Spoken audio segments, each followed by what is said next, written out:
Hey there, Drowsy Historian here. Tonight you're not a soldier charging into glory, or a peasant clawing for bread, or even a rat catcher dying with purpose. No, tonight you're something far more elegant, and far more cursed. You're a Georgian gentleman, a creature of powdered wigs, imported wine, and chronic constipation. You live in a world of polite fictions and unspoken debts, where the cut of your coat matters more than the content of your character. And no one ever says what they mean unless they're drunk, which mercifully is often. You are admired, envied, polished like silverware, and like silverware, you are rarely handled with care. Before we begin, do me one small favour. Let me know where you're listening from and what time it is there. I always enjoy hearing which corners of the world are tuning in to these slow descents into historical misery. And if you'd like early access to more of these gently horrifying bedtime stories, ad-free audio of the episodes, or just want to support the show, you'll find the Patreon link in the description. But for now, lie back, get comfortable. Let's begin. Your life begins not in peace but in performance. You arrive in the east wing of a country house that's older than reason, in a room where the curtains have been drawn to protect the wood panelling, and the screams of childbirth are softened by the dull hush of thick carpet. Your mother is bleeding. The midwife is drunk. The footman has fainted. And somewhere behind it all, a nurse holds your slippery, screaming body at arm's length and squints, not at your face, but at your earlobes. They're looking for your father's lobe shape, or your grandfather's, or someone's. Because lineage, after all, is more important than life. They swaddle you in lace and anxiety, and place you in a cradle carved by a man who's been dead for 2 centuries. No one asks how you are.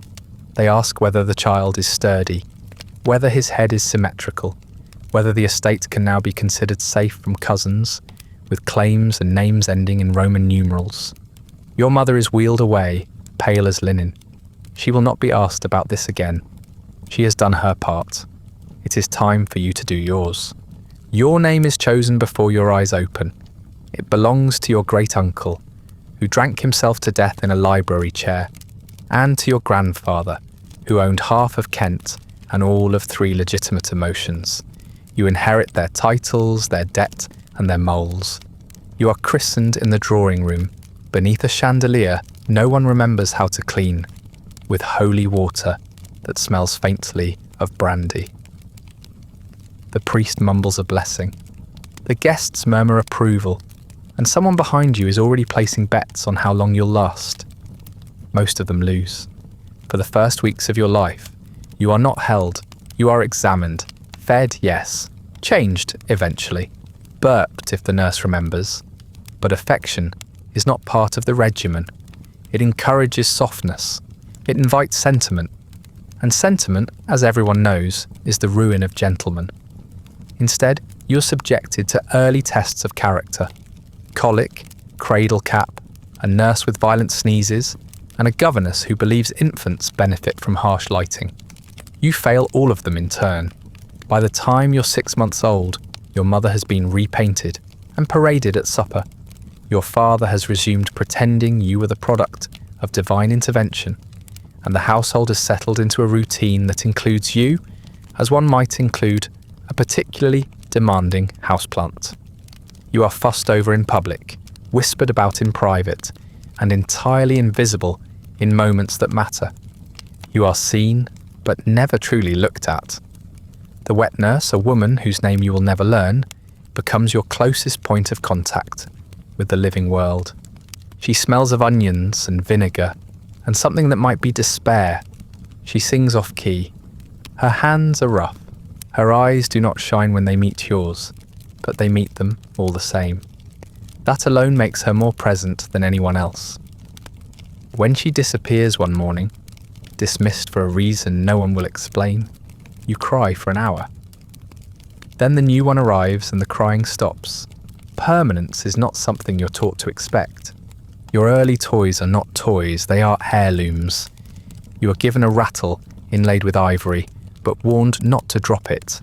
A silver spoon with your initials, though you're forbidden from touching the handle. A stuffed bear whose eyes are made of onyx and whose fur smells like cedar and rot.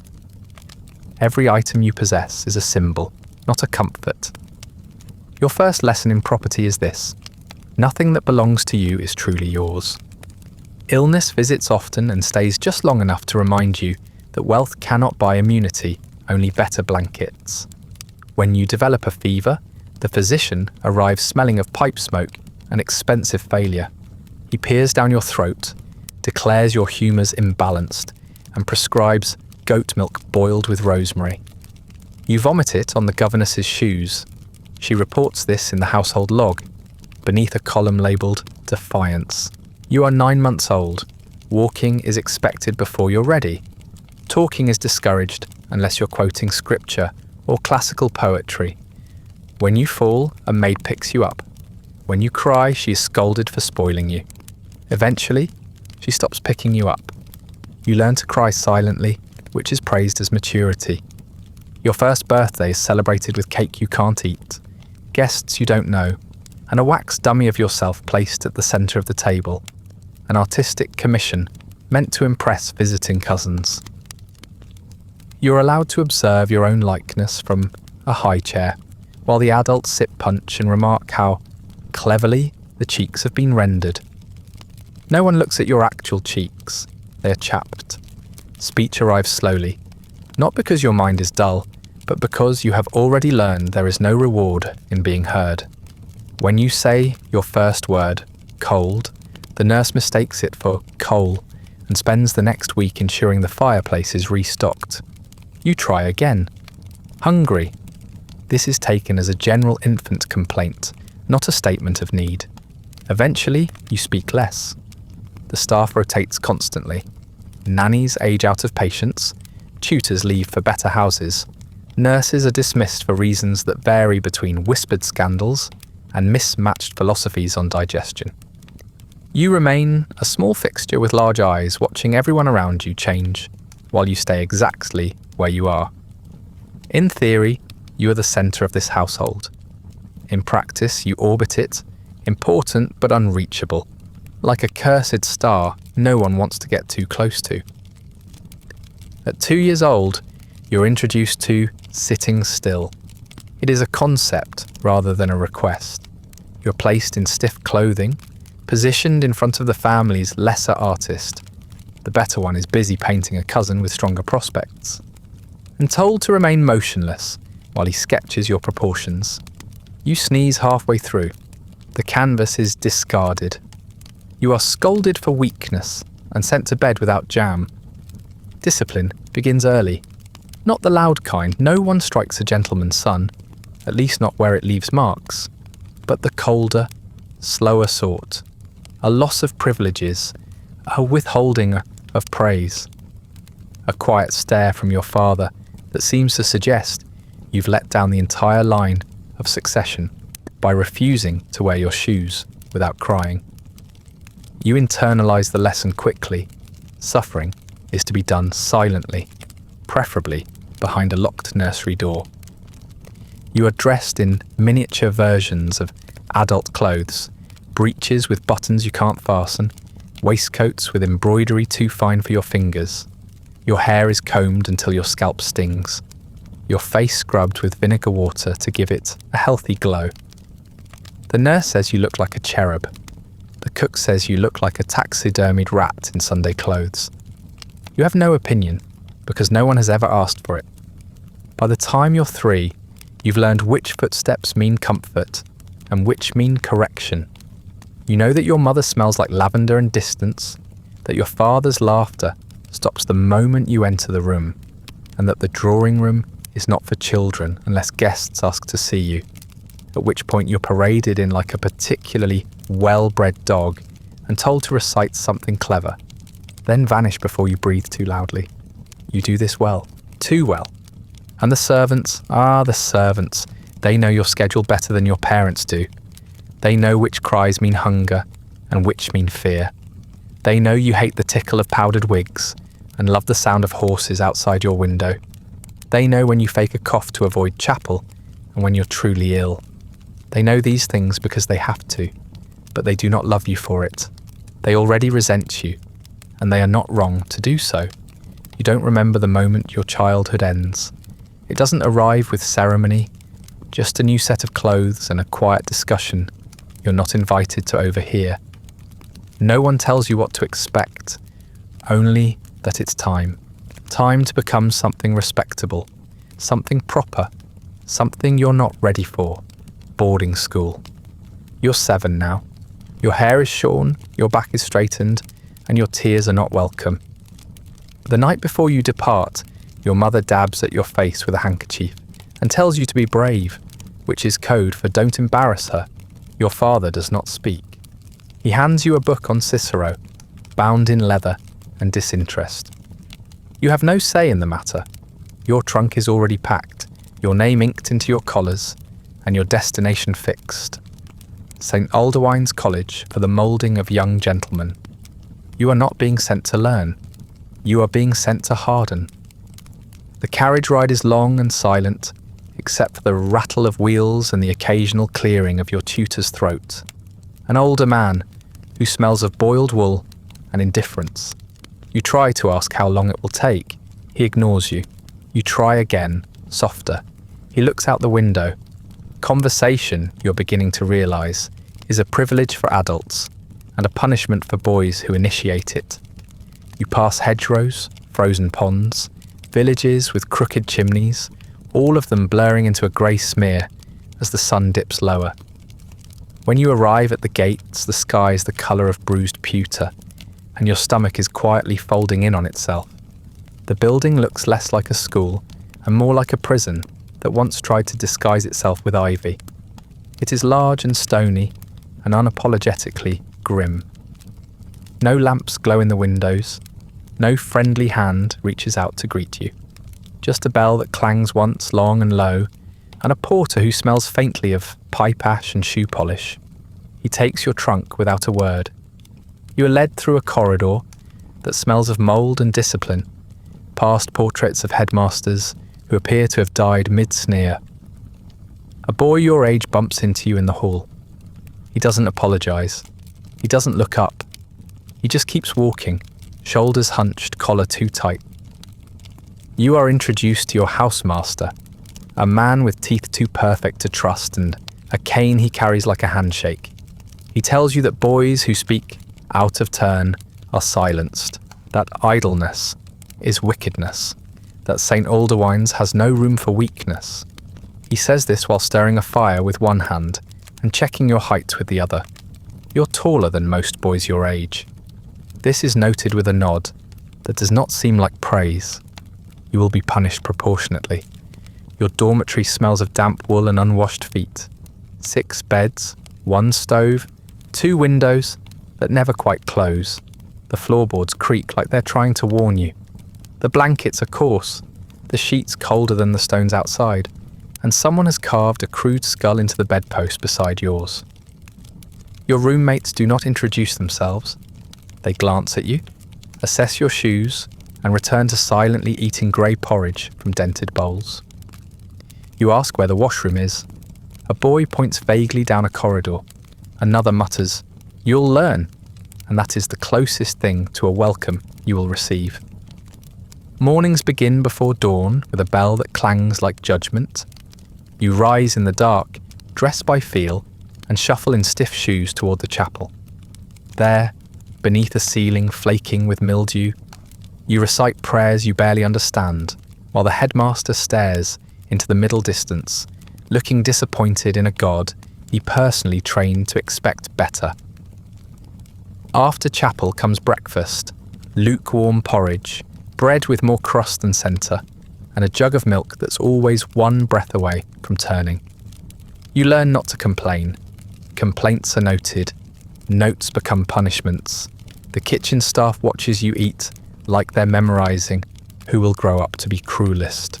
Lessons begin with Latin, then Greek, then arithmetic, which is less about numbers and more about watching your classmates get struck with a rod for hesitating before reciting a table. Your tutor teaches with the passion of a man who once aspired to greatness and now aspires only to silence. When you get something wrong, He doesn't shout. He just pauses, breathes in, and raises the cane. The anticipation hurts more than the blow. After the third time, you stop flinching. This is interpreted as progress. You're taught handwriting with a goose quill, your fingers cramping over blotchy inkwells, while your knuckles crack from the cold. The ink stains your cuffs, your sleeves, sometimes your face. No one tells you how to clean it. When you smudge a line of a Latin verse, the paper is torn up, and you're told to begin again.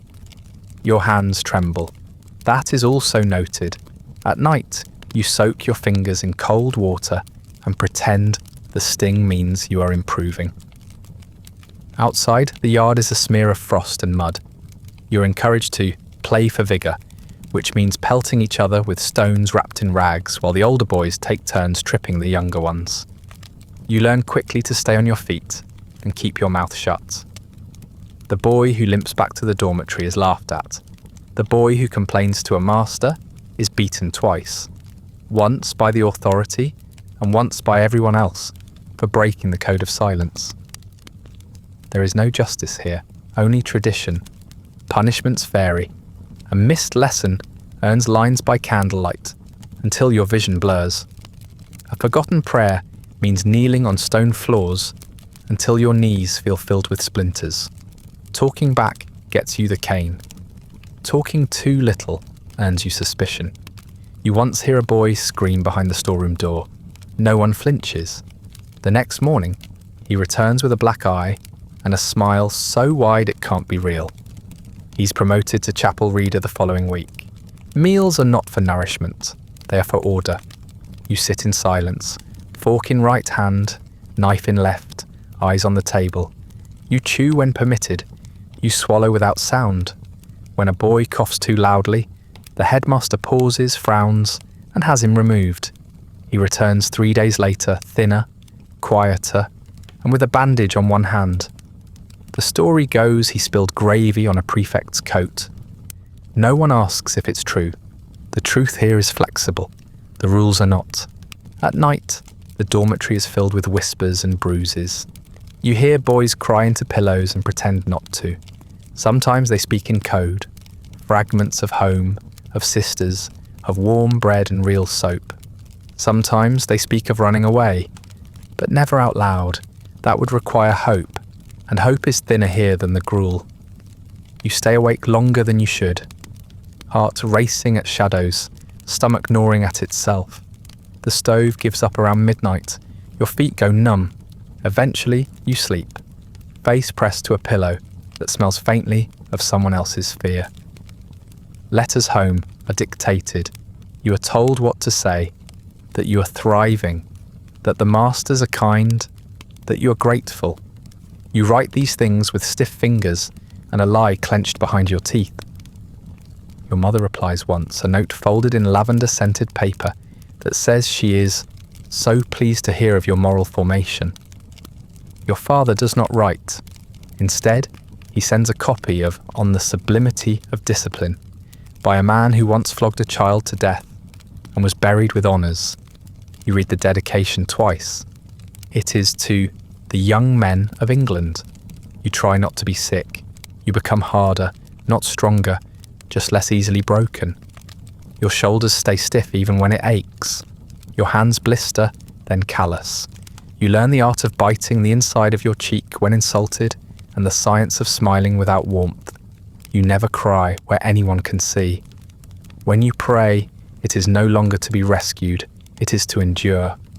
The God they teach you to worship does not comfort, he instructs. Time moves strangely at St. Alderwine's. Days drag like punishment, but the years vanish the moment you're not looking. One day, you're being caned for misplacing a declension, and the next, your voice has settled. Your chin requires shaving, and your place in the dormitory has been quietly given to someone smaller. You haven't finished your education, only outgrown its most physical phase. The masters declare you sufficiently disciplined, which is code for ready to be refined elsewhere. And so, with calloused fingers and a spine trained to bend without breaking, you are sent home. Not to rest, to polish. because now that the beatings have served their purpose, the next chapter begins. Tutors in cravat folding and elocution, fencing masters who care more about posture than survival, and drawing room rehearsals where you learn to smile without showing teeth. You've survived the canes and cold porridge. Now it's time to learn how to suffer in silk. You're an adolescent now. You're groomed, polished, trained. Not raised, not nurtured. That would imply some flexibility. You are moulded, like silver plate hammered into the shape of something valuable. The moment your voice begins to crack, the expectations triple. You are no longer a boy, and not yet a man, which means everyone around you is scrambling to make sure you don't grow up incorrectly. Incorrectly, of course, meaning anything outside the rigid dimensions of a Georgian gentleman. You are instructed in every art except the art of being human. Your body changes, and so does your wardrobe. No more breeches with room to run. You're fitted with embroidered waistcoats that restrict movement, and coats with buttons placed less for function than for fashion. Every new garment seems designed to punish breath. Your neck is stuffed into cravats starched to the density of building materials. Your stockings itch when dry and chafe when wet. You smell faintly of bay rum, horse sweat, and something sour no one acknowledges. These are the fragrances of respectability, the scent of becoming someone others envy, but no one truly wants to be. You are taught to fence, not to win, but to impress. A proper duel, you're told, is more about posture than outcome. Your instructor is a Frenchman who speaks in clipped disdain and adjusts your elbow like he's afraid of catching something. You spend hours each week jabbing the air while pretending not to grimace when the foil bruises your ribs. When you ask what happens if you lose a real duel, the instructor sniffs and says, "Then you lose well," which is apparently the more important skill. Next comes horse riding. You do not like horses. They smell, they bite, and they always seem to know you're afraid of them.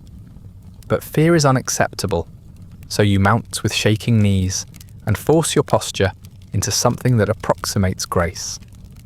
Your riding master calls it adequate, which is high praise in a world where compliments are currency and rarely spent. You fall off 3 times in your first month and are told each time that the ground builds character. You begin to suspect most of your character is mud by now. Flirting is taught just as deliberately, though never acknowledged as such. Instead, it's woven into your rhetoric lessons, your posture corrections, your elocution drills. You are instructed in how to enter a room, how to glance without staring, how to compliment without appearing too eager.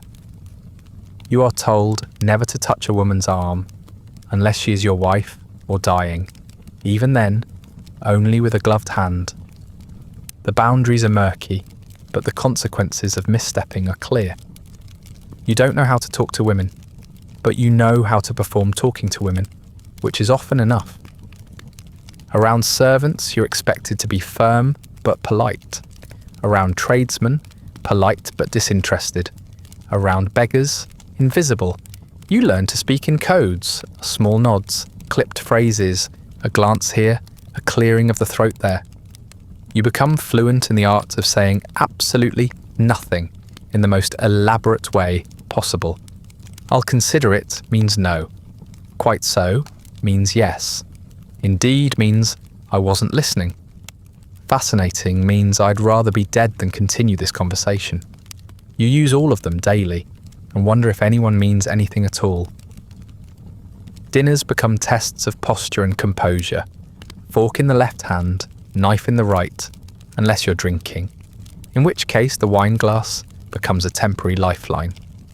You are taught to eat without chewing audibly, to sip without slurping, to smile at jokes you do not understand. If someone makes an error, a dropped spoon, a misquoted line of Milton, you are expected to ignore it gracefully, then mention it hours later in private so the offender knows never to do it again. Everything is memory. Everything is quiet retribution. Your instructors keep a ledger of your progress. It includes handwriting samples, fencing scores, and a column labelled disposition. No one ever explains what qualifies as a good disposition. You assume it means smiling without sincerity and agreeing without commitment. You manage this so effectively that one tutor remarks, "You'll go far, as long as no one looks too closely." You aren't sure if it's a compliment. When you laugh, it's measured. When you cry, well, you don't. Not because the feelings aren't there, but because you've learned they are unseemly. Grief is for widows, joy is for poets.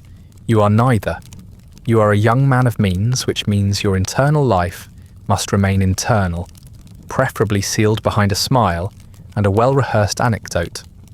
You do have feelings, of course. They just get filed away. Somewhere behind your left kidney, probably, alongside your unspoken ambitions and the memory of falling off that damn horse. Your body is constantly betraying you. Your face erupts in spots just as your valet begins using harsher powders to control your complexion. Your breath sours after meals. Not that anyone tells you directly. They simply begin offering mints more frequently. Your armpits stain silk faster than your launderer can scrub. One night, while dressing for a formal supper, your garter snaps mid-tightening and leaves a welt across your thigh. You laugh. Your valet does not. He simply ties the new one tighter. You limp through dinner, no one notices, or worse, they pretend not to. The other boys your age are no better off.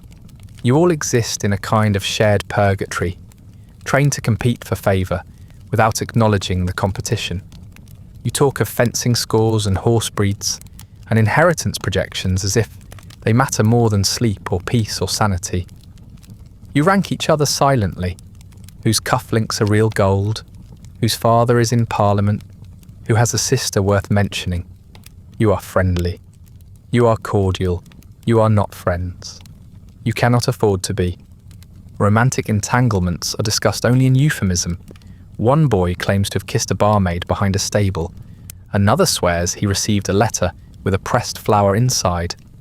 You pretend to have done both, though the closest you've come to passion was a blush you caught while helping your cousin off a horse. You don't tell anyone that. You're not even sure what it means. You just know you're not supposed to feel it, whatever it is.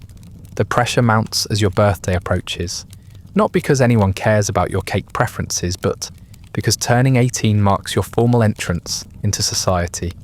It means coming out, not as yourself, but as the version of you they've all been constructing since you could hold a fork. There will be parties, dances, introductions to girls with powerful fathers and ankles just barely concealed.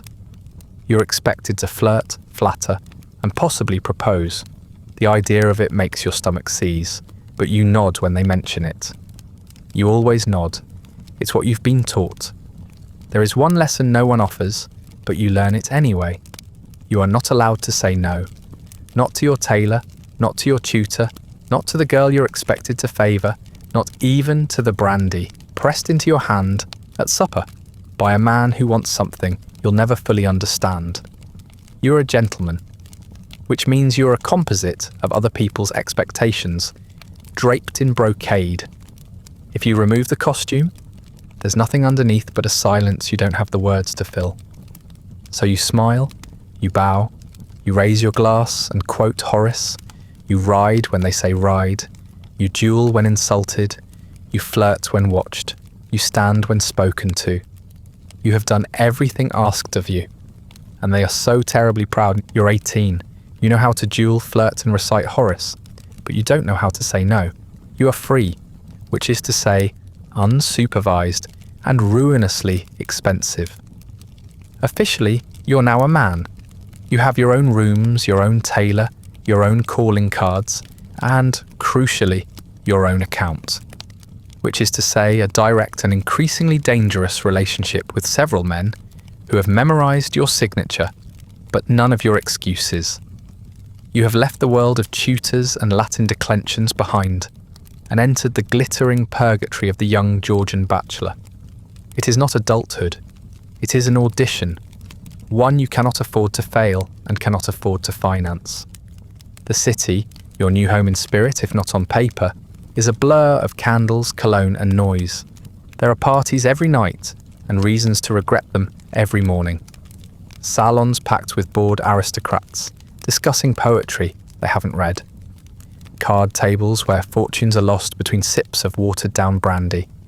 Horse races that feel more like rituals than sport. You arrive late to most of these events and leave even later, because that's what men of taste do. And you are, now by definition, a man of taste.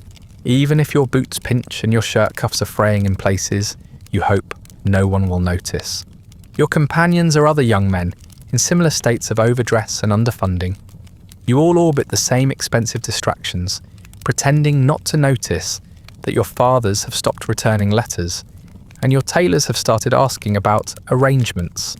No one says the word debt, it's considered vulgar. Instead, you speak of temporary shortfalls and unfortunate delays in disbursement. You wear your poverty like a fine cologne, only detectable in the right light, and only by those who know the scent well. You rent rooms in a fashionable district. The wallpaper peels in the corners, but the front door is painted in a shade currently in vogue, which means it might as well be gold. Your landlord is too polite to mention how many times your rent has arrived late. Your valet knows, of course, but he is discreet.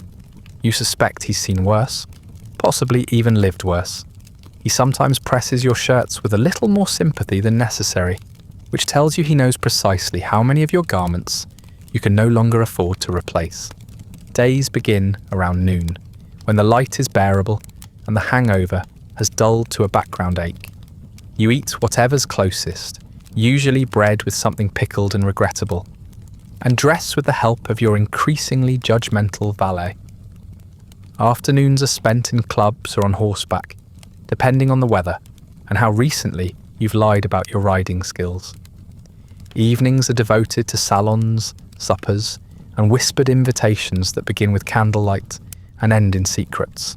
Somewhere between dusk and dawn, you remember that you haven't written to your mother in 6 months. You decide to do it tomorrow. You won't. There are women, of course, far more than you're comfortable admitting. Some want your name, some want your money. Most settle for the illusion of both. They flutter around you in salons, lace-clad and lacquered, laughing at your jokes and pretending they haven't already memorized your prospects. You flirt back with borrowed charm, the kind you learned during long afternoons of practiced indifference. You know how to bow. You know how to look at someone as though they're the only person in the room. You do not know how to mean it. Courtesans are easier. They don't ask for promises, just payment, which feels refreshingly honest. You visit them more than you should, often under assumed names and usually while drunk enough to forget your own. They call you darling or sir, depending on their mood. You return the favour with coin and mild affection. Sometimes you talk, not often. You're better at touching than speaking, which you suspect says something unfortunate about your upbringing. But you've never paid for a conversation, only for the silence afterward. Your doctor, a man who smells faintly of cloves and failure, warns you about the French disease. He does this while draining a boil from your thigh and insisting it's nothing to worry about if caught early. You nod, agree, and then promptly return to the same bed the following week. Risk is a constant companion. Regret is something you schedule for later. You learn to ignore the rashes, the aches, the sudden stabbing pangs in places one is not meant to stab. Everyone has them. No one talks about it.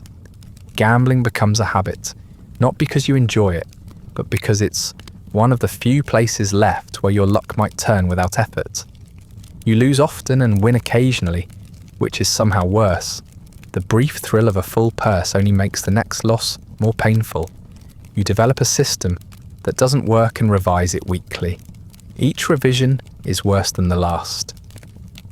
Your tailor begins to offer suggestions on which waistcoat hides a rumpled shirt best. You thank him. You both pretend it was a theoretical question. You learn to lie with grace. Of course I can attend. Yes, I've read it. No, I never wager more than I can afford. These become reflexes, not statements. You no longer remember which parts are true. At one point, You convince yourself you're in control, that this is just a phase, that you'll marry someone with a fortune, settle your debts, and grow into a respectable man with a reputation for harmless indiscretions. That's the dream anyway, the same one shared by a dozen other young men, all of whom are losing at cards just as poorly as you. Every now and then, you see someone who has grown respectable, an older gentleman, grey at the temples, clear of eye, steady in speech. He sips his wine slowly and doesn't check his pockets when the bill arrives. He's polite to waitstaff, but not familiar. He has nothing to prove. You envy him briefly until you realise he was once exactly like you, loud, overdressed, barely solvent. And you begin to suspect that whatever he lost on the way to respectability was not worth what he gained. You tell yourself you still have time. You don't. Your father sends money once, a bank draft enclosed in a letter with no greeting and no signature. You recognise the handwriting. It is cold and precise. The amount is generous enough to pay your debts, but not enough to keep you solvent. It is a reminder, not a rescue. You cash it, of course. You even consider thanking him. But the thought disappears somewhere between the gaming table and the bottom of a bottle you can't pronounce. Sometimes you think of love. Not often, usually after too much brandy and too little company.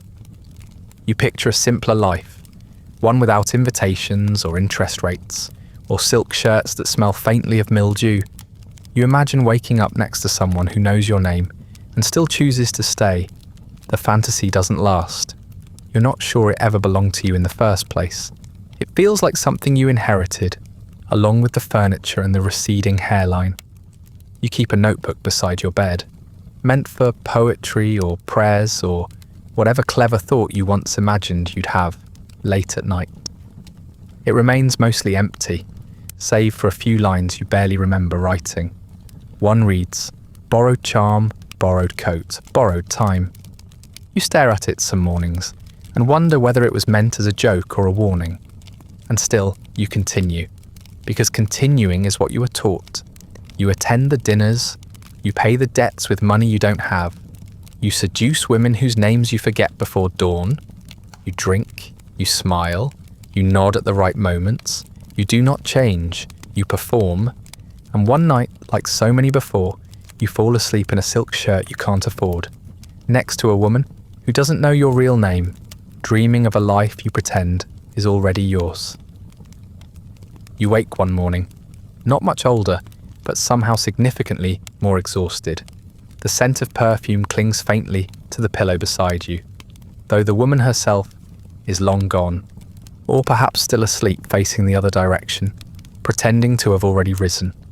It doesn't matter. The night was pleasant enough, or at least passable, but the illusion is beginning to fray. The novelty of bachelorhood has dulled to something more brittle, more sour. You've sampled the wine, wagered the inheritance, worn out the cravat, and still the invitations arrive with a quieter edge now. Not fewer, just more pointed, and behind every raised glass and sideways glance is the same question, repeated in velvet tones. When will he marry? It is not phrased as a judgment, not directly. It's asked like one asks after the weather, or a mutual acquaintance recovering from gout. But it's there, hovering in conversation, like dust in a sunbeam. You laugh it off once, twice. By the third time, you begin to feel the weight of it settling on your chest. You are not being offered a choice. You are being presented with a deadline. Because youth, even the powdered and perfumed kind, has an expiration date, and yours is beginning to turn. You marry well, which is to say, strategically. No lightning strike, no poetry, no breathless elopement across a moonlit field. There are letters, dozens of them, folded and perfumed and passed through mothers, chaperones, and family solicitors. Meetings are arranged in drawing rooms, full of forced smiles and flinching candlelight. You say pleasant things. So does she. You're both acutely aware of the silence underneath.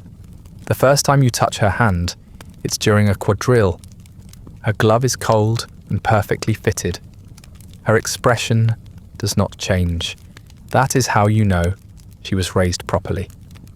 Your friends, if they can still be called that, congratulate you with the half-sincerity of men watching one of their own get escorted off the battlefield. Some are already married, some are delaying the inevitable, all understand the rules. It is not about affection, it is about arrangement. Her dowry is substantial. Her lineage is pure enough to pacify the family archives. She is not known for scandal or opinions or inconvenient ambitions. She will reflect well on you. That is her role. That is yours. There is a period of courtship, of course. It feels less like romance and more like a hostage negotiation with good china. You visit her home. You take tea with her mother. You listen to her father drone about land and politics and moral stability while you nod and count how many weeks you could survive if you simply disappeared.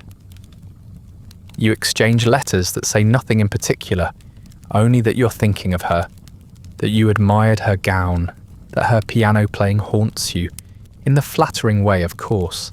You write these words without meaning them. She replies with the same. The ink is always perfect, the handwriting elegant. You wonder if the servants are doing it for her. When you kiss her for the first time, it is in a garden. There are roses, there is moonlight. It feels like someone else's life. Her lips are still and dry. Your hands remain at your sides. Neither of you breathes too deeply in case it invites reality. You both know this is what must happen. You both pretend it might lead to something more.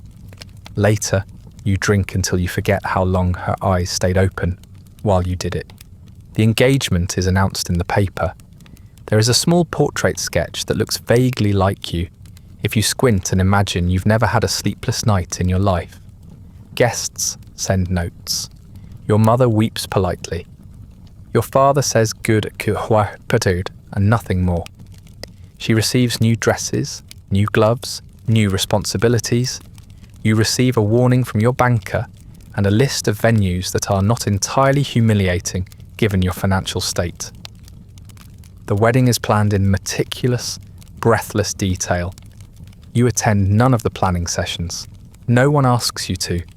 On the day itself, you are dressed by 3 men in silence. Your collar is starched within an inch of your life.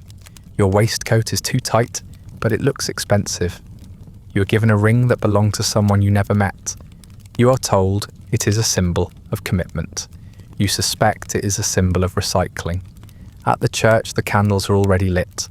The pews are filled with people you barely know, all wearing expressions of quiet triumph. Your bride arrives exactly on time. She looks beautiful. She does not look happy. Neither do you. The ceremony is long and suffocating. Vows are said. Promises are made. God is invoked repeatedly, as if he has nothing better to do than preside over a business merger.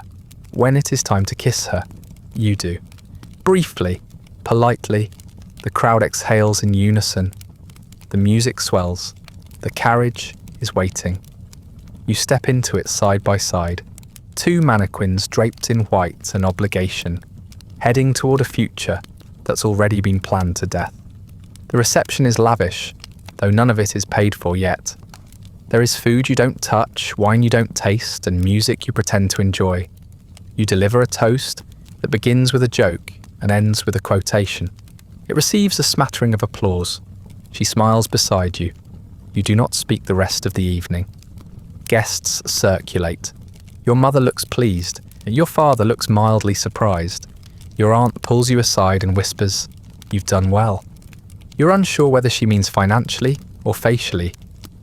Later that night, the 2 of you are finally alone. In theory. In practice, the room is filled with expectation, with silence, with the sound of clothes being removed, at a pace that could only be described as professional. You lie beside each other, each wrapped in your own confusion. The sex is not memorable. It is also not entirely unwelcome. It feels like a box being ticked, a task completed. You fall asleep before she does. You do not speak in the morning. She asks if you'd like tea. You say yes. The ceremony is complete. Marriage, it turns out, is not a new beginning. It is a new performance. There are visits, suppers, obligations multiplied by 2. You walk arm in arm through gardens, through drawing rooms, through expectations. You laugh at the same things. You make the same remarks about weather and fashion. Occasionally, your hands touch in public. It looks convincing. In private, she reads. You drink. She embroiders. You reread the same 3 newspapers. Sometimes you speak, rarely at the same time, but always civilly.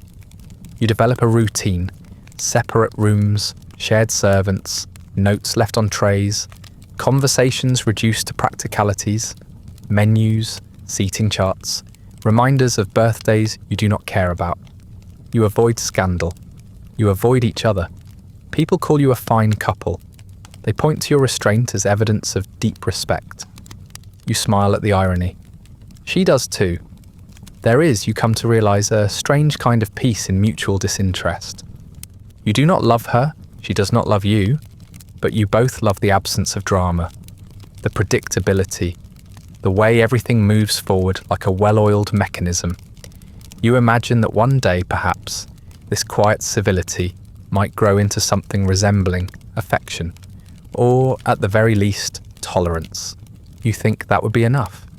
You hope so, because there is no going back, not for either of you. In time there is a child, then another. The first arrives in spring, after a labour you're not present for, and are not expected to mention.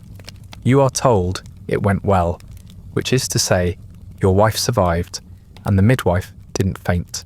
You visit her briefly. She looks pale, proud, and slightly removed, like a woman who's just completed a demanding contract. You hold the child for exactly long enough to satisfy protocol. He is swaddled, red-faced, and already burdened with your grandfather's name. You nod, say something about strong lungs, and step out into the hall, where the butler is already waiting to remind you that the wine for the christening is 2 days late. You are the master of your estate, and completely at its mercy. The grounds stretch for miles in every direction. The house is older than most of the family buried beneath it. The windows creak in the wind. The walls groan in winter. There are rooms you have never entered and attics no one dares to clean. The ledgers are full of numbers that don't quite balance, and the steward assures you everything is within reason, which means it isn't.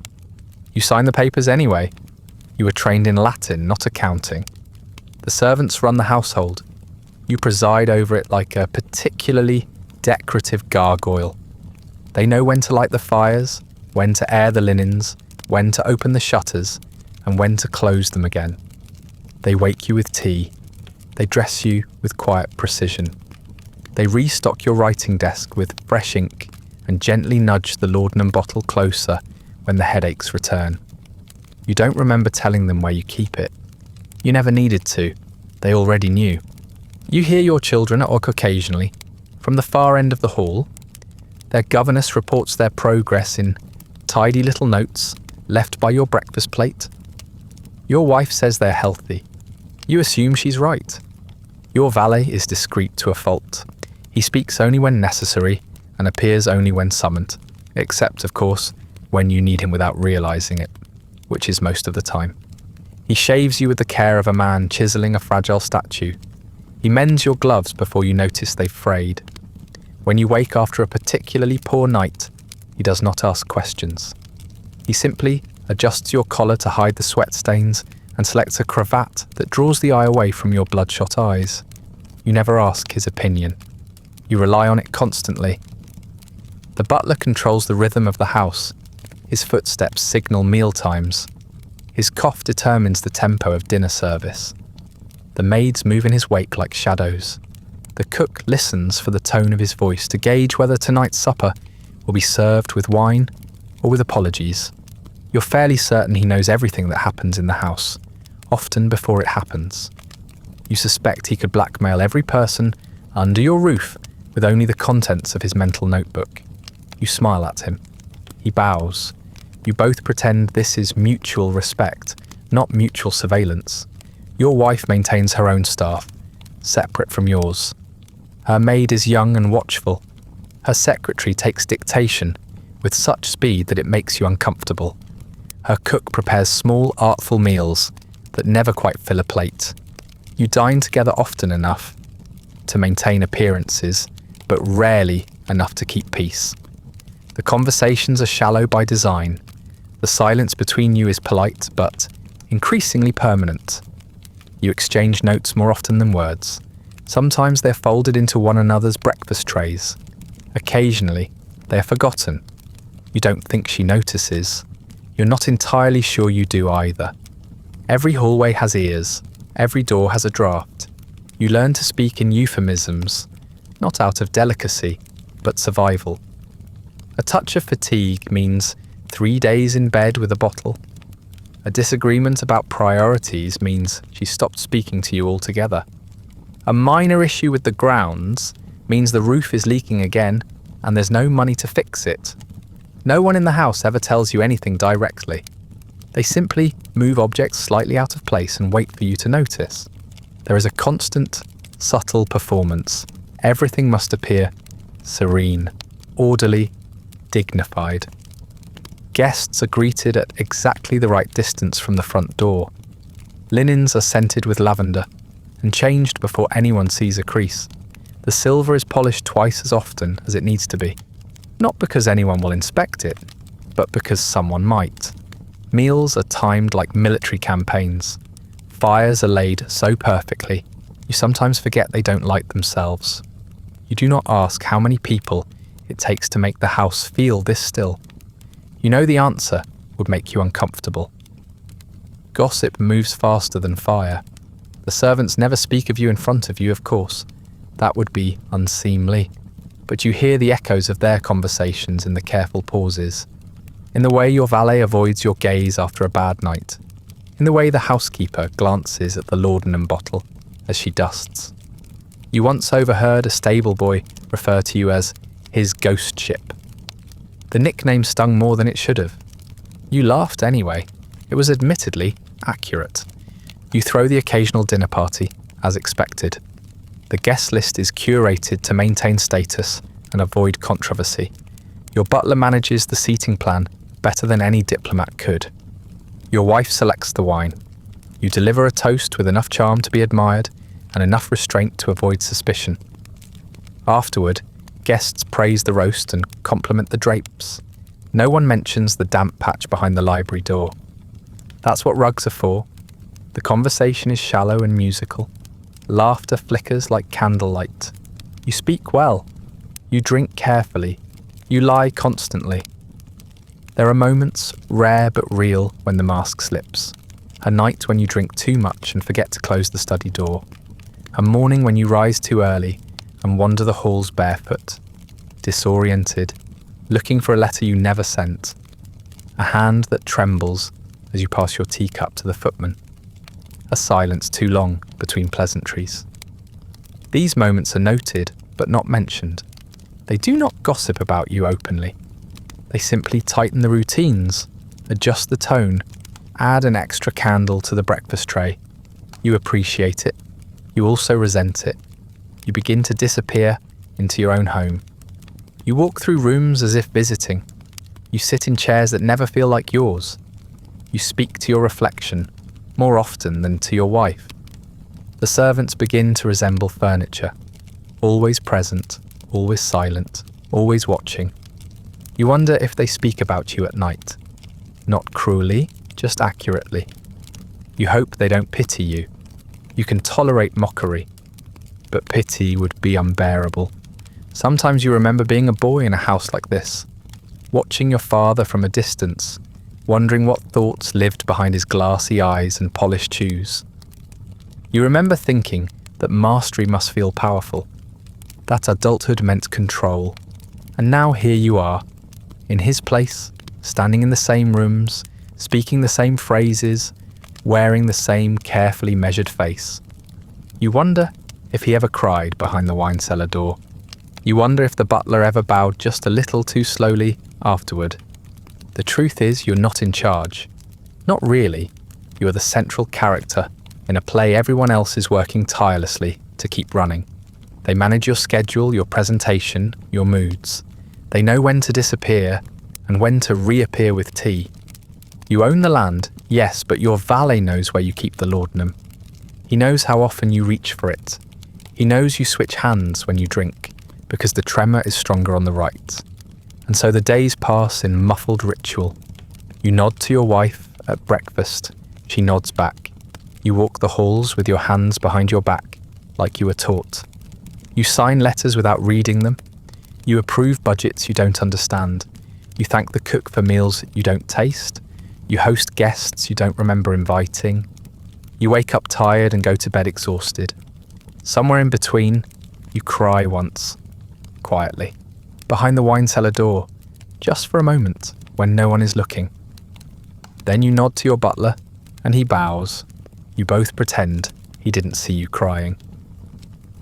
Society season arrives without warning, like mildew or gout.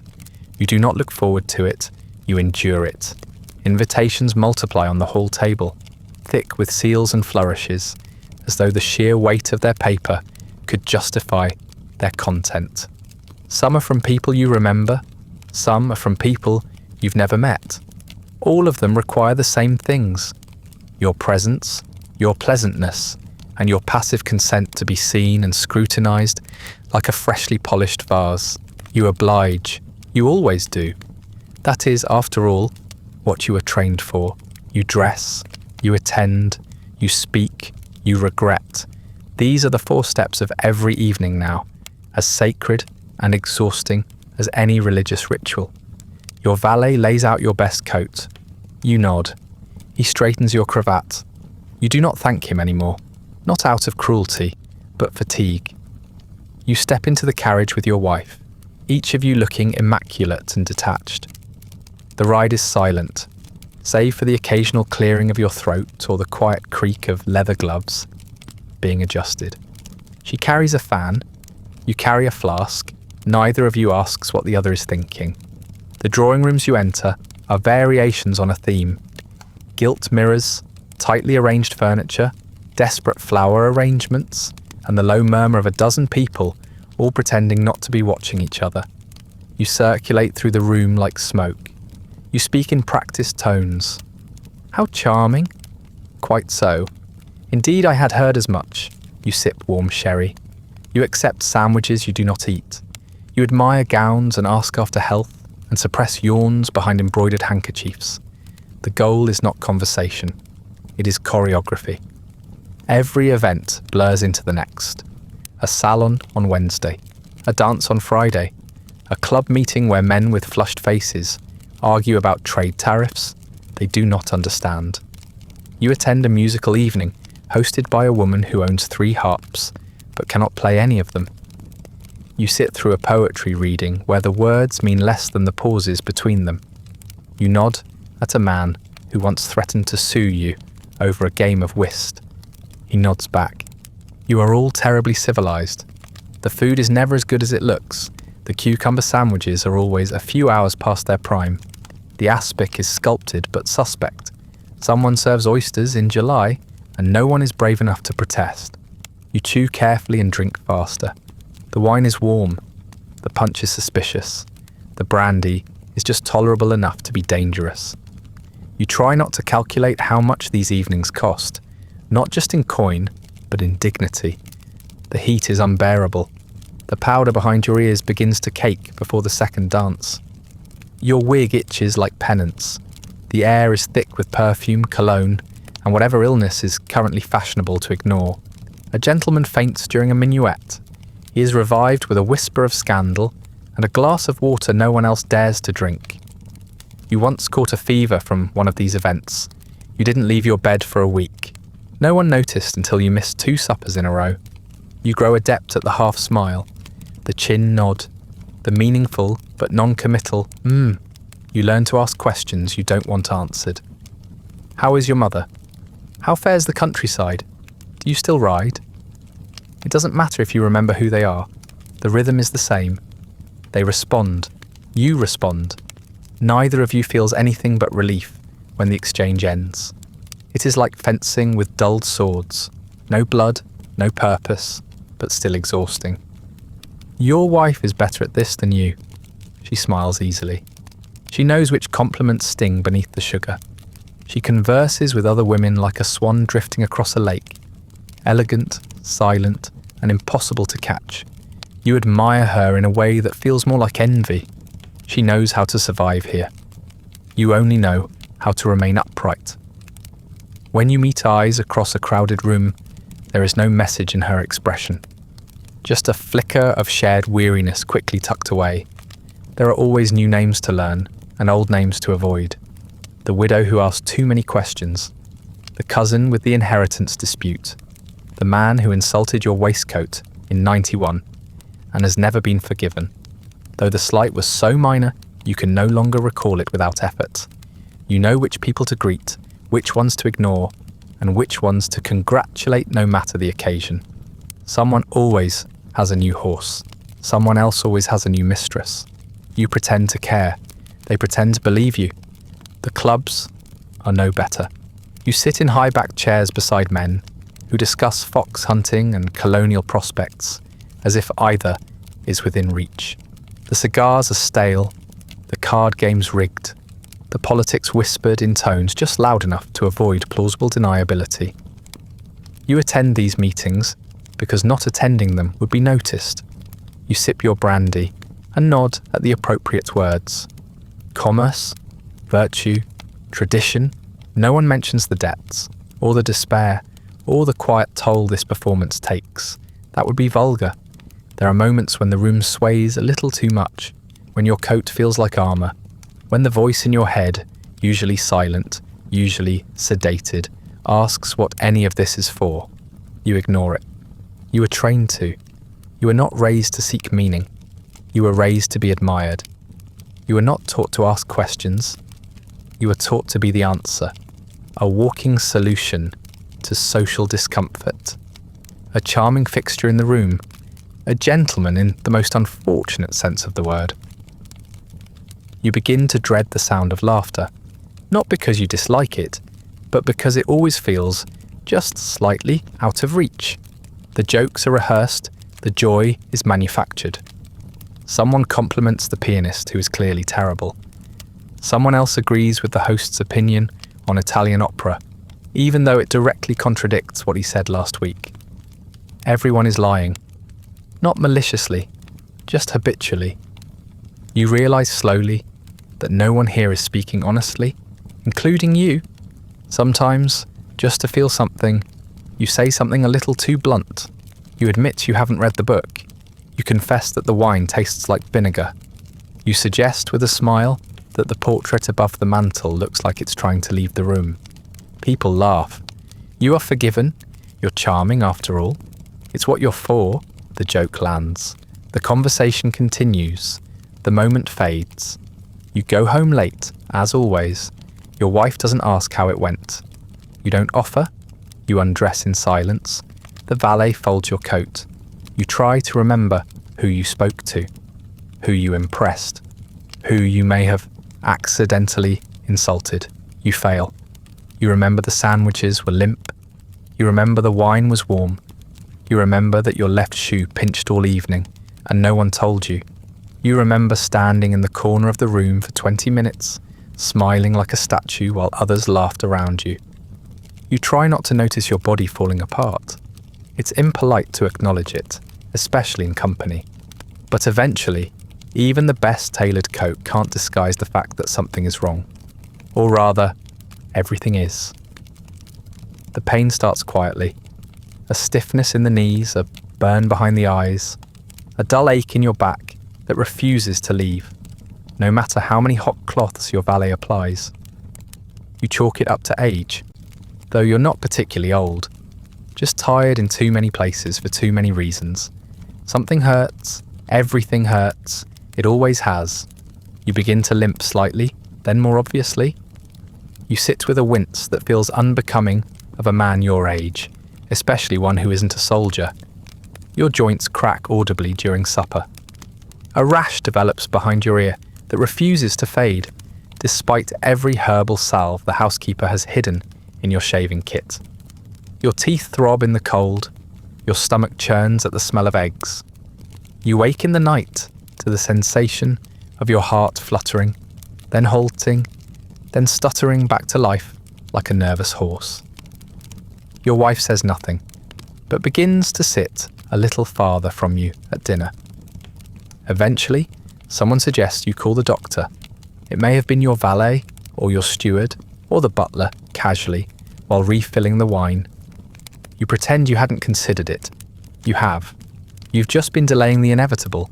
Georgian medicine is less science and more interpretive dance. But still, you send a note. The reply comes back too quickly to feel comforting. He can see you immediately. Of course he can. Dr. Vellum arrives the next morning wearing a smile too bright for the weather and a coat so violently green it gives you a headache before he speaks. He carries a bag filled with instruments you don't understand and herbs you do not trust. He smells like licorice and warm wool and something faintly metallic. He insists on shaking your hand and slapping your shoulder as if you've just won a game and not summoned him out of medical necessity. He compliments your complexion, rosy in a masculine way, and then proceeds to ask if you've been urinating less or more than usual. There is no middle ground apparently, just extremes. The examination is mostly theatre. He pokes your abdomen with 2 fingers and declares your spleen temperamental. He taps your chest and pronounces your lungs vigorous but congested. He peers into your mouth and clicks his tongue. You expect him to scold you for your teeth, but he only nods and writes something in a notebook with a quill that scratches like judgment. He asks if you've had headaches. You say yes. He asks if you've had melancholy thoughts. You say no, which is a lie. He recommends horse riding. You do not laugh. The treatments are exactly what you feared. Bloodletting, of course.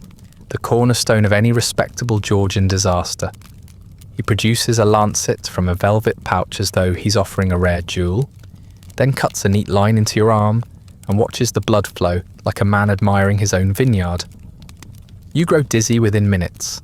He looks delighted. The bad humours are on the run, he says, as though you've just flushed them out with strategic cannon fire. You try to smile. It doesn't land. Next comes the mercury. Not directly, of course. Dr. Vellum would never be so crass. Instead, it's hidden in a syrup, which is poured into a silver spoon and fed to you like a child. It tastes of coins and cloves and something deeply unholy. You ask what it's meant to treat. He responds, balance, which could mean anything. Your bowels protest before the hour is out. He says that's a good sign. You begin to suspect he's never seen a bad one. Herbs are applied liberally. Poultices wrapped around your joints. Lavender for your nerves. Chamomile for your liver. Willow bark for your teeth. None of it helps. You tell him this. He suggests brandy. You inform him you've already been using brandy extensively. He nods, as if he suspected as much. He then recommends you continue, but with better brandy. You make a note to try it, right after you're done vomiting up the last tincture he left behind. The worst, however, is the treatment for gout. It involves wrapping your foot in boiled cabbage leaves and whispering affirmations about blood purity. When that fails, as it always does, he moves on to soaking it in hot vinegar mixed with crushed sage. The result is a sensation not unlike cooking your own extremities. He assures you this is normal. You assure him that you hate him. He laughs. You do not. The topic of venereal disease arises casually, as though it were no more serious than the common cold. He doesn't ask directly. He simply makes mention of how surprisingly frequent such afflictions have become among respectable men of leisure. You stare at him without blinking. He nods sympathetically and prescribes a mixture of dandelion root, sulphur powder, and abstinence. You take the first 2. You ignore the third. None of it works, of course. Not really. The pain persists. The fatigue deepens. Your skin grows pallid beneath the powder. Your eyes sunken behind practiced civility. Still, you attend dinner. Still, you nod at the steward. Still you wear your lace cuffs and sip your wine, like nothing's wrong. The doctor continues to visit, each time more cheerful than the last, as though your decline is merely a test of his optimism. He claps you on the back and tells you you're improving. You feel like you're being embalmed 1 inch at a time. You consider seeking a second opinion, but the nearest alternative is a man known for prescribing leeches in the shape of astrological constellations. You decide to remain loyal to Dr. Vellum. At least he has the decency to wear clean shoes. You begin to time his visits by how long it takes him to ask whether you've tried walks in fresh air. He always brings it up. He never explains what it's supposed to cure. You suspect it's simply a way to get you out of the house and into someone else's line of sight. You try to maintain your routines. You write letters with trembling fingers. You oversee estate matters from a chair that now requires 2 cushions. You attend social obligations when you can, smiling tightly and leaning heavily on your cane. The whispers have begun, you think, soft and indirect, like a draft under a closed door. He's pale, they say, thinner than last year. Not quite right. You respond by quoting Horace and adjusting your cravat. Your heart skips again. You pretend not to notice. Sometimes alone, you take off your shirt and study yourself in the mirror. Your skin is mottled, your ribs more visible than you remember, a faint yellowing around your eyes that no powder quite covers. You breathe slowly, as if afraid to disturb your own organs. You place a hand on your chest and feel the flutter. It comes and goes, irregular and defiant. You do not tell your doctor. He would only prescribe more wine. You begin to keep the laudanum closer, on the nightstand now, not hidden in the drawer. You measure it carefully, until you stop. You take it not for sleep, but for distance. The world is easier when blurred, the pain less sharp, the thoughts quieter. You no longer dream. You consider that a mercy. Dr. Vellum visits again. He brings a new syrup, this one dark purple and promising clarity of mood. It tastes like ash. You ask what it is. He shrugs. Something from the colonies, he says. Quite modern. You don't ask which colony, or what year. You no longer care. He checks your pulse, which skips again. He calls it melancholy of the blood. You stare at him until he looks away. That night, you lie still, sweating into your lace pillow, listening to your heart skip like a nervous violinist. The doctor says, it's just melancholy. The doctor is an idiot. You write letters, you balance books, you pray your creditors die before you do. This, more than anything, is what adulthood has become. A never-ending correspondence of deferments, polite inquiries, evasive pleasantries, and numbers that never align the way they should. You sit in your study with a blanket draped across your knees and a quill trembling faintly between your fingers. The ink pot is half dry. The paper smells faintly of mildew. Your back aches from the angle of the chair. Your foot has fallen asleep again. You envy it. There are letters from friends, acquaintances requesting your presence at suppers, salons, and increasingly desperate charity functions. You respond to most of them with vague regrets and enthusiastic lies. How I long to attend. A shame I'm indisposed. Do pass along my warmest congratulations. You write these words without looking at the page.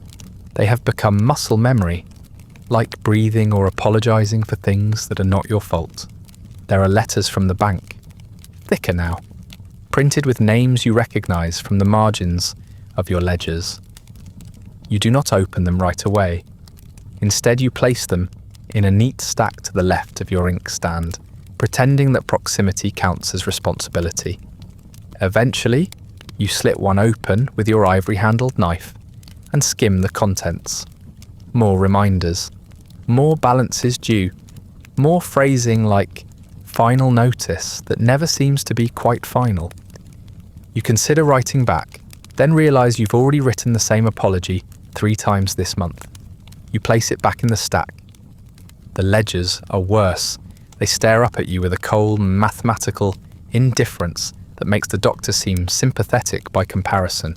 The numbers do not lie, but they are excellent at mocking you. The household budget bleeds ink across the pages, red and black in alternating waves of doom. Rent from tenants arrives late, if at all. The stable expenses are higher than last season. The cellar needs repairs. The roof is leaking again. The wine account is embarrassingly detailed, but you cannot bring yourself to close it. You tell yourself it's medicinal. You tell yourself many things. The wine stains do not help. Several pages have been ruined by the tremble of your hand and the tremble of your glass. Some you can blot, others are too far gone. Your valet now places a cloth under your elbow when you write. He does not comment on the shaking, or the bottles, or the sighs that have become a part of your breathing. He is, in his own way, a professional liar too. The act of writing becomes its own kind of deceit. Every phrase is a careful balance between desperation and decorum. You cannot say, "I am ruined," so you say, "The quarter has been unexpectedly tight." You cannot admit, "I have nothing left," so you write, "My affairs require temporary adjustment."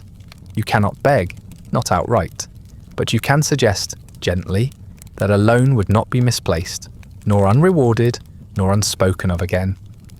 The people you write to know exactly what you mean. They are experts in the art of evasion. No one is honest in ink. Some letters do not get sent. You write them in the quietest hours, when the house is still, and your head is full of noise. Letters to people long dead. To your father, whose ledger was somehow always balanced, though you suspect the price was measured in something other than pounds.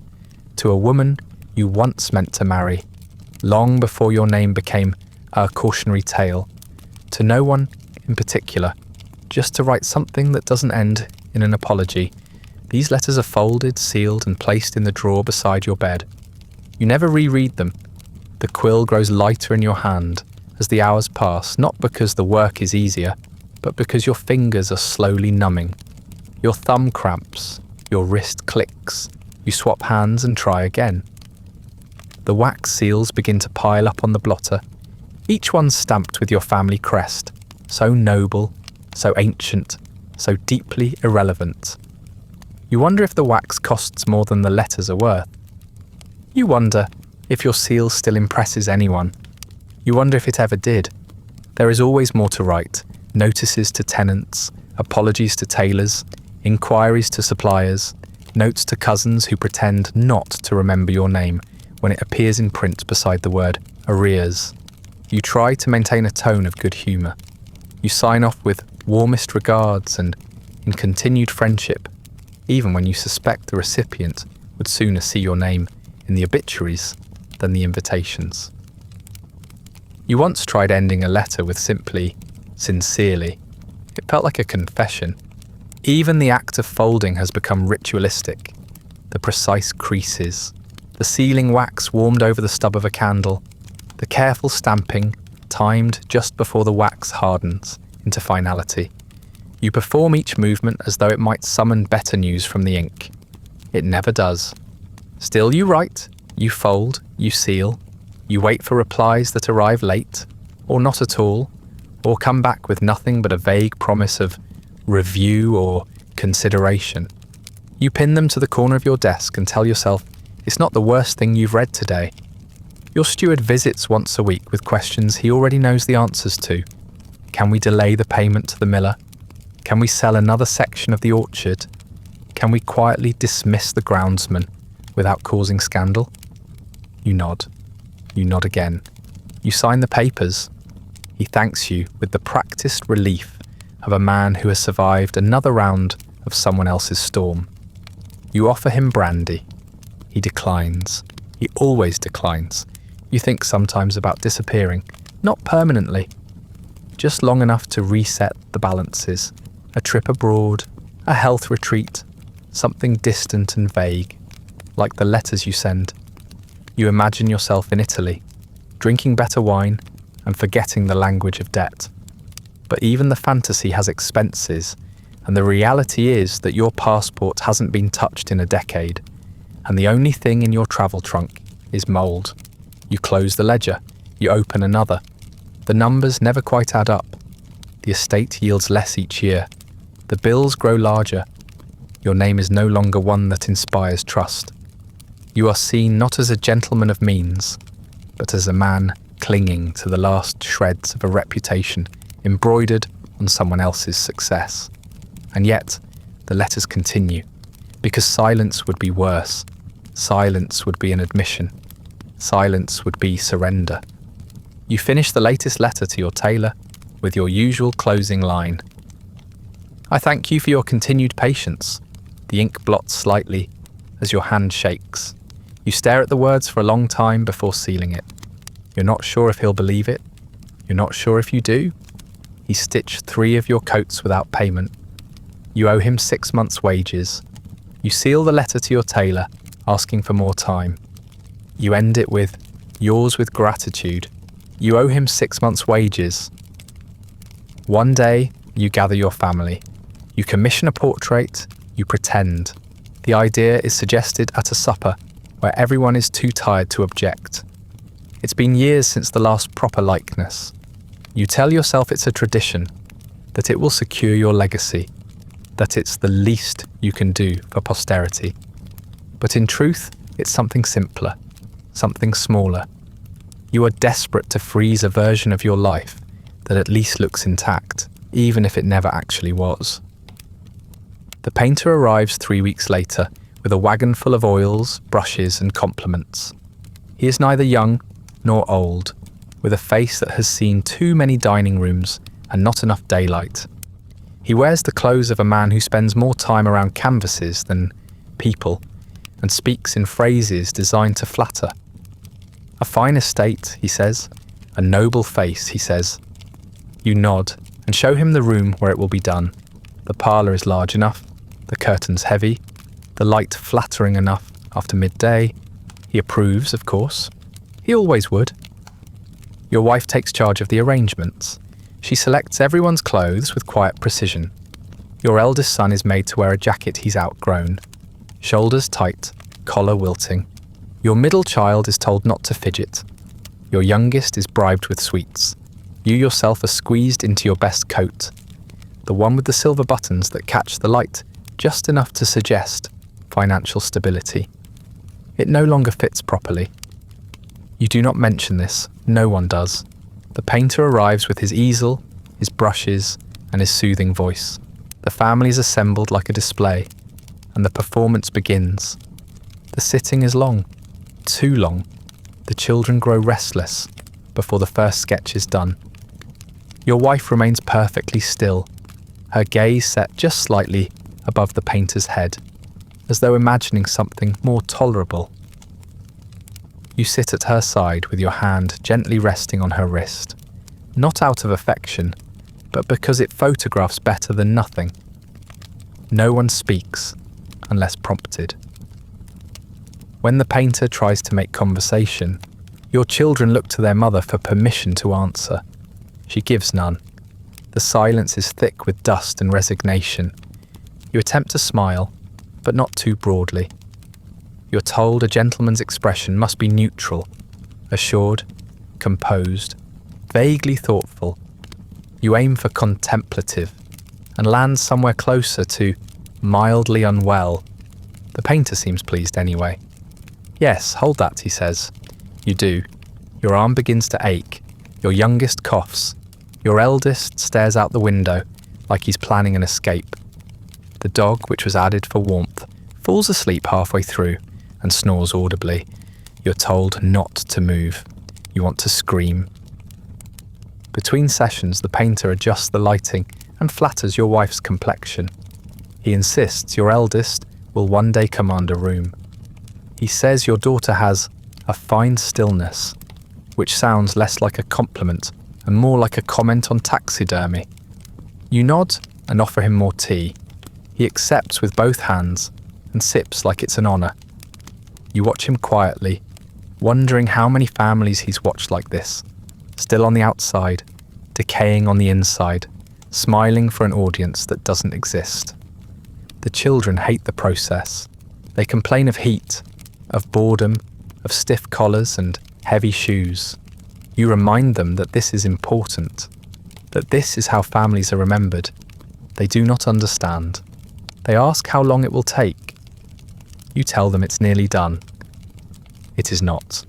You are all still waiting for the painter to find something noble in your collective posture.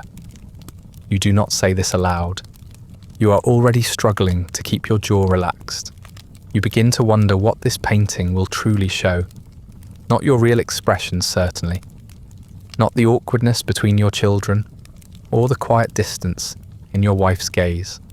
Not the bruise on your shin from stumbling over a chair, or the gout swelling just beneath your left stocking. It will not show your youngest child's confusion, or your eldest's apathy, or your own numbness toward the entire exercise. It will show symmetry, composition, an illusion of harmony, something the next generation can point to and say, "See? They looked happy." That, you realize, is the point. Not to record the truth, to replace it. You are not immortalizing a moment. You are manufacturing one. And the cost, financial, emotional, physical, is staggering. You paid a fortune to immortalize a moment no one enjoyed. The final sitting is shorter. The painter makes quick adjustments, mumbles something about capturing the essence, and then packs up his brushes with practiced care. You offer him more tea out of habit. He declines. Your wife nods her approval, your children flee the room, and the dog vanishes under the divan. You stretch your legs and feel something pop in your knee. The painter shakes your hand and tells you that it was a pleasure. You say the same, knowing neither of you means it. He leaves. The house exhales. Your wife disappears without comment. You remove your coat, your waistcoat, your shoes, and sit in your study in silence, stripped of the performance, but not of its aftertaste. You pour yourself a drink, though you don't really want one. You just need to hold something in your hand, something heavier than regret. The painting arrives a month later. It is large, impressive, imposing. The colours are rich, the light is flattering. You look strong, composed, thoughtful. Your wife looks serene. Your children look obedient. The dog is still asleep. It is, by every technical standard, a triumph. Guests compliment it. Servants dust it. Your steward nods approvingly. You stare at it longer than you should, trying to remember if it felt anything like that. It didn't. You hang it in the dining room where it can be seen, where it can be praised, where it can whisper lies into the eyes of every visitor who gazes upon it. This is what a family looks like, it says. This is success. This is harmony. This is permanence. You smile at it during dinner, but it never smiles back. Later that evening, you walk past the portrait with your youngest child at your side. She stops and stares up at the painted version of you, tall and composed, one hand resting gently on the arm of a chair you don't even own.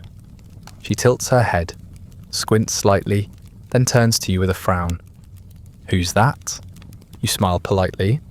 Eventually, the whispers begin.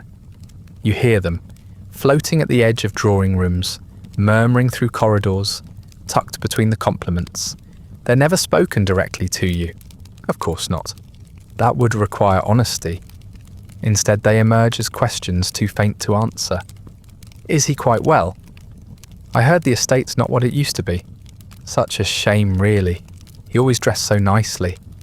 They never say your name, but they never need to. At first, it's small things. A glance that lingers a moment too long before drifting away. A conversation that stops as you enter the room. A cousin who suddenly forgets to extend an invitation she's never missed before. You tell yourself it's nothing, that people are busy, that society ebbs and flows. You've been in favour, and you'll be in favour again. But the unease remains. It tugs at your sleeve like a child, persistent and invisible. Then come the larger signs. Fewer guests at your dinners, fewer replies to your letters. The banker who once greeted you with warmth now asks more pointed questions. A man you once advised on investments fails to make eye contact. Your wife receives fewer notes from the hostess she once called a friend. The compliments on the portrait become less frequent, as if people are beginning to remember what you actually look like. You continue to smile, you continue to host, but the veneer is cracking and everyone can smell the varnish. You try to manage it. You step more carefully into rooms. You speak more gently, more vaguely.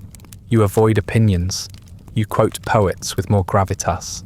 You dress with even greater care, favouring darker coats and cleaner lines, anything that suggests quiet authority. Your valet notices. He adjusts your collars a little higher. He brushes the lint from your shoulder with almost paternal concern. He does not speak of the change, neither do you, but the performance becomes exhausting. Every outing feels like an audition, every dinner like a tribunal. You begin to doubt your own voice when you speak. You find yourself watching others for cues, whether to laugh, when to toast, how much wine is acceptable before it becomes suspicious. You no longer know if you're being gracious or simply desperate. The difference, you suspect, is academic. Reputation, you've learned, is not something you build. It's something you rent. You spent decades earning yours, through politeness, presentation, proximity to power. It took all your restraint, all your discipline, all your carefully worded letters, and tightly buttoned coats. And it takes one cough, one rumour, one misplaced glance to lose it. The scandal, if there is one, never makes itself known. No affairs, no public collapse, nothing you can point to and say, there, that's what did it. But you feel it all the same. The sensation of being watched more closely, but spoken to less. The way your name drops further down the guest lists. The way people now say, "Ah, yes," instead of course, when reminded who you are. You hear that someone saw you leaving the physician's office at a strange hour. You hear that your wife has been spending more time with her cousin in Bath. You hear that your tailor, is no longer extending credit. The stories don't need to be true. They just need to circulate. By the time they reach you, they've already done their work. You could refute them, but that would imply they matter. And so you say nothing and let them grow. Your children, still young enough to be oblivious, begin to ask why certain people no longer call. You tell them the season is quiet. You tell them everyone is travelling. You tell them the same lies you tell yourself. Your eldest asks whether the family crest still means anything. You say it always will. He nods, uncertain. You hope he never notices how many letters you no longer receive. You find yourself shrinking your world. You stay home more often. You invent headaches. You decline invitations with such convincing regret that people stop asking altogether. You sit in your study and reread old correspondence like sacred texts, hunting for names you've not seen in years. You wonder which of them started it, or whether they all did, slowly, together. There's no confrontation, no formal exile, just a gradual, silent recategorization. You're no longer a man of interest, you're a man of quiet concern, still respected, technically, but less relied upon, still greeted, formally, but less sought out. You've become a fixture, like the family silver, polished, admired, but rarely used, and never trusted too near the edge of the table. At a recent gathering, you try to reassert yourself. You tell a story from your youth, one you've told before, one that usually draws laughter. This time, it lands poorly. A pause follows your punchline. Someone coughs, someone else changes the subject. You laugh along with them, as though you hadn't noticed. But you did. Of course you did. You pass a mirror later that night, and barely recognise yourself. The coat still fits, but your shoulders slump. Your eyes look too tired for their sockets. You touch your hairline, and find the edge thinner than expected. You smile, testing the effect. It looks forced. You try again. Worse. You stop. The invitations still come now and then, but they are fewer, and later, and less sincere. You suspect you're being invited to balance out numbers, or to soften someone else's scandal. You attend anyway. You sit politely, You smile on cue, you sip your wine and laugh when prompted. And when no one is watching, you allow yourself a moment of silence that feels almost like grief. Your wife does not speak of it. She is too well trained for that, but you catch her watching you sometimes, as if trying to determine whether the rumours are true or whether they matter anymore. You do not ask, you would not want to know the answer. One evening, you go to a supper hosted by a man whose fortune you once rescued with a well-timed loan. You arrive on time, dressed with care, your wife at your side, every detail arranged to suggest dignity. You're greeted with polite smiles and light conversation, but the seating is wrong. The introductions are brief. You are addressed once during dinner, when someone mistakes you for someone else. You correct them. They nod vaguely. After the meal, you circulate slowly through the room, pausing at small groups, contributing little. Your voice is hoarse. Your limbs ache. You excuse yourself early, citing fatigue. No one insists you stay. You exit quietly, coat over your arm, breath catching in the cool night air. On the way out, you see someone you've known for years, someone who once toasted your name with genuine admiration. You bow to them. They nod back like they don't recognize you. Maybe they don't. The years seem to slip by. You're older now. You're in your 50s and everything hurts, and nothing surprises you. You no longer pretend the aches are temporary. They have settled into your bones like tenants who've stopped paying rent but cannot be evicted. The pain is quiet now, familiar in its dullness.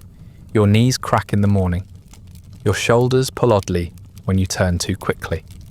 The stiffness in your fingers no longer leaves by mid-morning. You eat less, you sleep less. Your body has begun to close down, politely but firmly, like a well-run estate with nothing left to host. The doctor still visits. He still smiles, still carries his satchel of nonsense. He still prescribes fresh air and gentle movement, as if either will fix the rot blooming beneath your ribs. You nod because arguing requires energy, and you're more careful with that than money these days. He suggests a new tonic. You take it. It tastes like despair and elderflower. He says you'll feel better by next week. You don't ask what he means by better. You've stopped attending most dinners. You say the light bothers your eyes, the crowd makes your chest tighten. The sound of cutlery on porcelain gives you headaches. None of it is false, but none of it is really the reason either. The truth is simpler. You don't see the point. You've grown tired of pretending your presence matters, of watching conversations twist around you like vines that never quite touch. People still greet you, briefly, kindly, but they do not linger. They do not ask. You are no longer someone to impress. You are someone to nod at on the way to someone more important. Your wife maintains appearances, as always. She dresses impeccably, hosts modestly, attends sparingly. She visits you in your sitting room once a day, as though checking on a painting she's unsure how to restore. You speak of safe things, weather, correspondence, the housekeeper's new hire. You ask after the children, though they write more often to her than to you. She responds dutifully.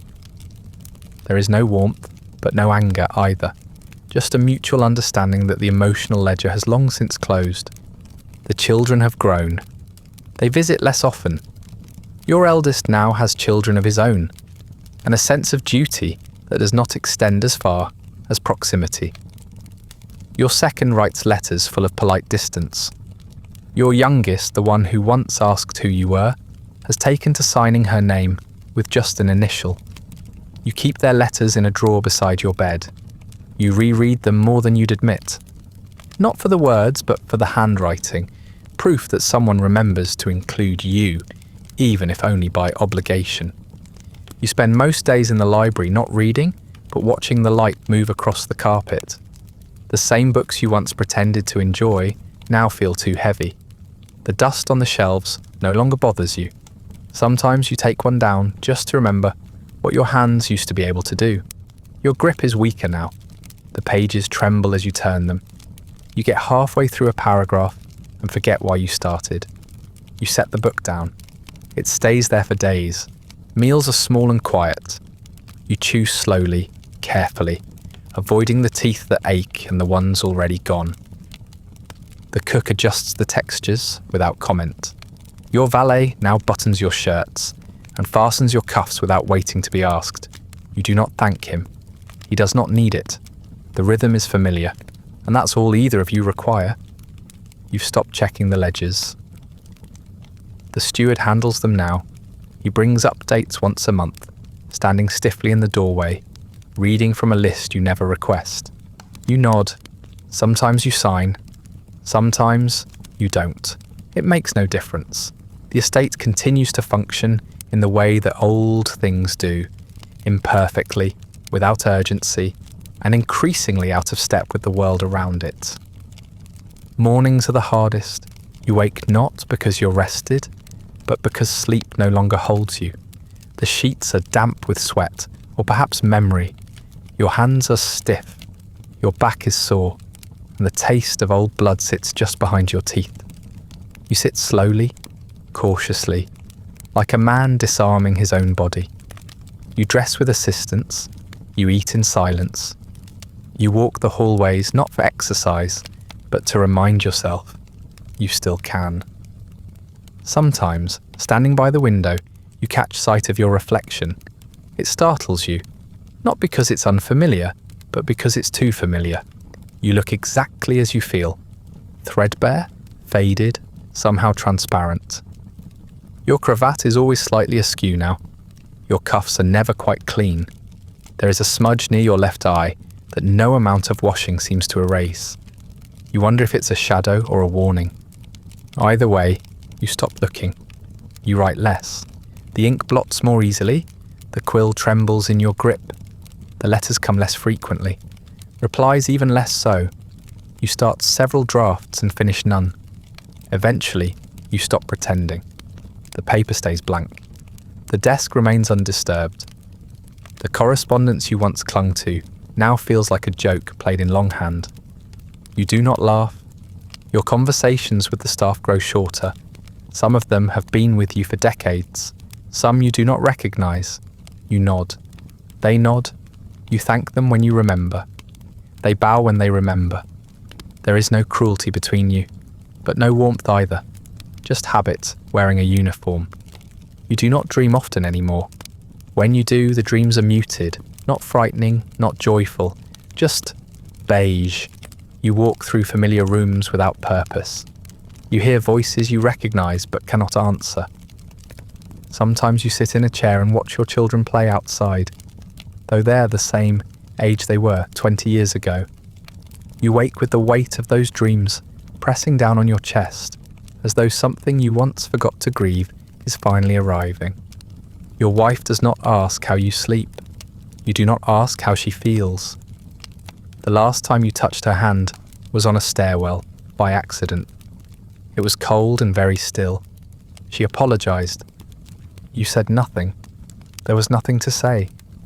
You do not fear death. Not really. You fear dying without clarity, without closure, without ever having understood what any of this was for. You try to reflect, but the moments blur. The triumphs feel small. The failures feel far away. You wonder if you missed something important, some quiet truth hidden in the years of polite noise. You wonder if the painting will outlive the version of you it pretends to know.